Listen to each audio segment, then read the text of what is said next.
Very good evening to all of you. आप सभी का हमारा YouTube channel English teaching point पे वेलकम है। आज के सेशन में हम लोग क्लास 10th वर्णिका भाग 2 लेसन 2 ढहते विश्वास का सब्जेक्टिव क्वेश्चन आंसर करेंगे, जो आपके लिए काफ़ी महत्वपूर्ण है। तो स्टार्ट करते हैं आज का सेशन। आज के सेशन का हमारा जो फर्स्ट क्वेश्चन है, लक्ष्मी क्यों पिछड़ गई? तो इसका जो आंसर होगा, लक्ष्मी के साथ दो छोटी बच्चियाँ अर्थात दो छोटी लड़कियाँ थी।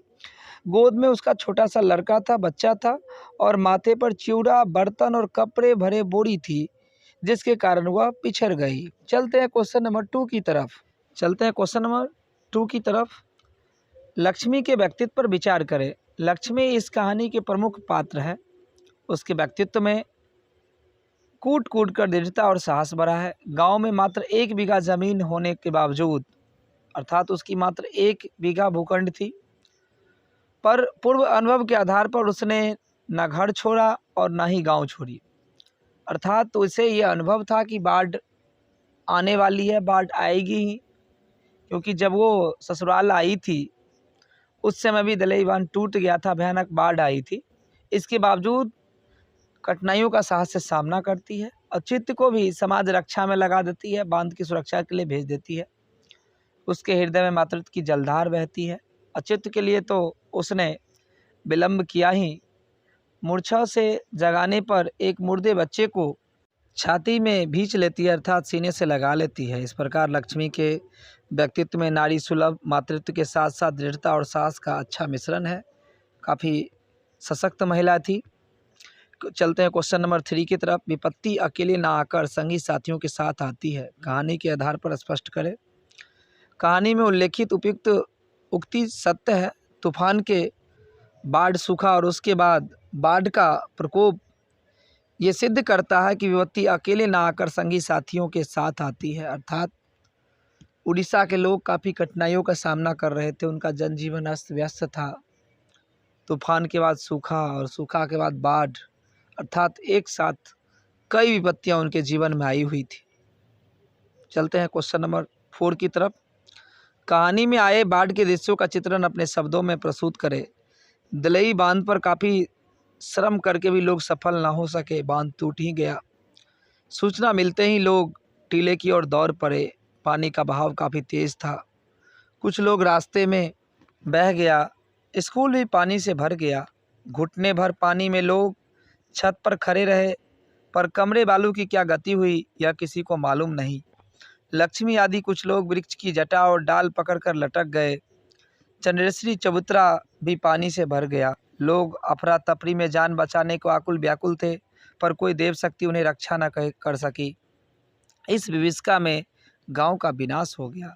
कितना भयावह दृश्य रहा होगा, आप कल्पना कर सकते हैं। Now question number 5। लक्ष्मी कौन थी, उसकी पारिवारिक परिस्थिति का चित्र प्रस्तुत कीजिए। लक्ष्मी एक दीन महिला थी जिसके पति कलकत्ता में रहकर नौकरी किया करते थे। वह जो पैसा भेजता था उससे बच्चों के साथ लक्ष्मी का भरण पोषण संभव नहीं था। उसके पास मात्र 1 बीघा भूखंड था, अर्थात जमीन थी। ये मैंने आपको क्लास में बताया। प्रकृति के प्रकोप के कारण उसमें हल चलवाने के पैसे भी बेकार जाते थे, अतः तहसीलदार के यहाँ काम काज करके वह जीविका चलाती थी। उसका बड़ा बेटा अच्युत 2 बेटियों तथा एक नन्हा मुन्ना और अपने स्वयं का भरण पोषण की सारी जिम्मेवारी उसी पर थी, अतः उसका पारिवारिक स्थिति काफ़ी दयनीय थी। इसका वर्णन हम शब्दों में नहीं कर सकते हैं कि कितना कठिनाइयों का सामना करके वह जीवन जी रही थी। चलते हैं क्वेश्चन की तरफ। कहानी के आधार पर प्रमाणित करें कि उड़ीसा का जनजीवन बाढ़ और सूखा से प्रभावित रहा है।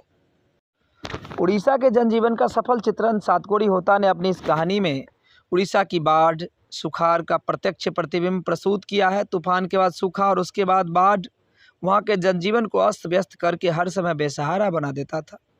महानदी का हीराकुंड बांध और आयाती द्वारा निर्मित पत्थर का बांध भी उन्हें रक्षा नहीं कर पाते थे। सूखे में बिचई तक सूख जाते थे और बाढ़ में असंख्य जन की हानि होती थी। काफ़ी नुकसान का सामना वहाँ के लोगों को करना पड़ता था। अतः हम कह सकते हैं उड़ीसा का जो जनजीवन था वो अस्त व्यस्त था। काफ़ी कठिनाइयों का सामना लोग कर रहे थे। चलते हैं नेक्स्ट क्वेश्चन की तरफ। क्या ढहते विश्वास कहानी के शीर्षक सार्थक है? विचार करें। घटित घटना के आधार पर सिद्धस्थ लेखक ने कहानी के शीर्षक को ढहते विश्वास रखा है। इस भयंकर बाढ़ के लोग बड़ी आशा और उम्मीद से माँ चंडेश्वरी की शरणागत हुए। जहाँ चैत की संक्रांति में देवी की पूजा होती थी, बलि दी जाती थी, पर आज भगवान शिव और माँ मुंडेश्वरी किसी की सहायता ना कर सके। अब लोगों का किसी पर भरोसा नहीं रहा, अर्थात भगवान पर से विश्वास उठ गया था, देवी देवताओं पर से विश्वास उठने लगा था। अतः कहानी का शीर्षक सटीक और सत्य है। चलते हैं क्वेश्चन नंबर 8 की तरफ। ढहते विश्वास कहानी का सारांश प्रस्तुत करें। लक्ष्मी वर्षा की निरंतरता में भीषण बाढ़ आने की बात सोचकर दुखी हो रही थी। उसके पति लक्ष्मण कलकत्ता की नौकरी में कुछ पैसा भेज देते थे और वह स्वयं तहसीलदार के यहाँ छिटपुट काम करके बच्चों का भरण पोषण किया करती थी। भूमि का छोटा टुकड़ा तो प्रकृति के प्रकोप से ही तबाह हो जाया करता था। कटक से लौटा गुणनिधि महानदी की इस बांध की सुरक्षा के लिए गांव के युवकों को स्वयंसेवी दल बनाकर बांध की सुरक्षा में जब संलग्न थे। लक्ष्मी के बड़े लड़के को बांध पर भेजकर 2 लड़कियां और 1 साल के लड़के के साथ घर पर लक्ष्मी थी। लक्ष्मी पूर्व के आधार पर कुछ चिवड़ा, बर्तन, कपड़ा संग्रह कर ली थी। गाय बकरियों के पगाह खोल दी थी। अच्युत तो बांध पर ही जूझ रहा था। बाढ़ आ गई, शोर मच गया। गुणनिधि काम में जुटा था, लोगों में जोश भर रहा था और लोग ऊंचे जगह पर जाने की सोच रहे थे। सब लोगों का विश्वास आशंका में बदल गया। लोग कांपते पैरों से टीले की ओर भागे। स्कूल में भर गए। देवी स्थान भी भर गया। लोग हताश थे। अब तो केवल माँ चंडेश्वरी का ही भरोसा था। लक्ष्मी भी अच्युत की आशा छोड़कर जैसे तैसे बच्चों को लेकर भाग रही थी, क्योंकि बाढ़ वृक्ष घर सबों को जल्दी ले रही थी। शिव मंदिर के समीप पानी के बहाव इतना तेज बढ़ गया कि लक्ष्मी बरगद की जटा में लटक कर पेड़ पर चढ़ गई। वह बेहोश हो गई। कोई किसी की पुकार सुनने वाला नहीं था। टीले पर लोग अपने को खोज रहे थे। स्कूल भी डूब चुका था। अतः लोग कमर भर पानी में किसी प्रकार खड़े थे। लक्ष्मी को होश आने पर उसका छोटा लड़का लापता था। वह रो रही थी, चिल्ला रही थी, पर सुनने वाला कौन था। लोगों का विश्वास देवी देवताओं पर से उठ गया था, क्योंकि इन पर बार बार विश्वास करके लोग मात्र ठगे जाते हैं। लक्ष्मी ने पुनः पीछे देखा। दृष्टि शून्य थी, फिर भी एक सुशी शब को उसने पैर की तने पर से उठा लिया और सीने से भींच लिया। यद्यपि वह उसका पुत्र का शब नहीं था, वह काफ़ी हताश और निराश हो जाती है। अतः हम कह सकते हैं उड़ीसा का जनजीवन बाढ़ से त्रस्त था। काफ़ी कठिनाइयों का सामना लक्ष्मी कर रही थी। आज के लिए इतना ही। फिर मिलते हैं नेक्स्ट सेशन में किसी और लेसन के साथ। तब तक के लिए टेक केयर, स्वस्थ रहिए, सुरक्षित रहिए। Take care.